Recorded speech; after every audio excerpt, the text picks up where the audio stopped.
पण महाराष्ट्राच्या जनतेने धर्मवीर 1 आणि धर्मवीर 2 इतकी डोक्यावर उचलून धरले की एक यशस्वी निर्माता, यशस्वी अभिनेता झालो, पण सुपरहिट अभिनेता न होता सुपरहिट निर्माता मला महाराष्ट्राच्या जनतेने केलं.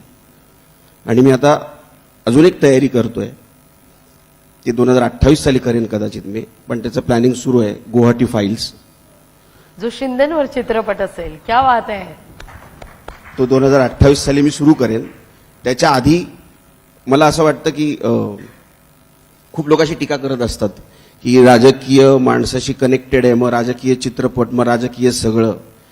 पण माझं एकच सगळ्यांना एकच म्हणणं आहे या माध्यमातनं की कोण माणूस कोणाला कधी भेटणार आहे हे कोणी सांगू शकत नाही. हे लिहून ठेवलेलं आहे ना. माननीय उपमुख्यमंत्री एकनाथजी शिंदे साहेब जर मला भेटले, ते माझ्या पाठीशी उभे राहिले, तर पोटात दुखायची गरजच नाहीये. तुमच्या पाठीशी कोणी उभा राहतो असा माणूस, तर तुम्ही तो प्रयत्न करा ना. मिळेल, तुम्हाला सुद्धा मिळेल, 100% मिळेल, प्रामाणिक जर तुमचा हेतू असेल तर. आणि म्हणून मी आता असं ठरवलंय की अजून एक चित्रपट राजकीय दृष्टिकोनातनं न करता ऐतिहासिक दृष्टिकोनातनं करूया. आणि त्याची हालचाल मी सुरू केलेली आहे. मी महादजी शिंदेंवर एक चित्रपट करतो. अरे वा. आणि तो मला असं वाटतं की 2027 साली मी तो पूर्ण करायचा प्रयत्न करेन.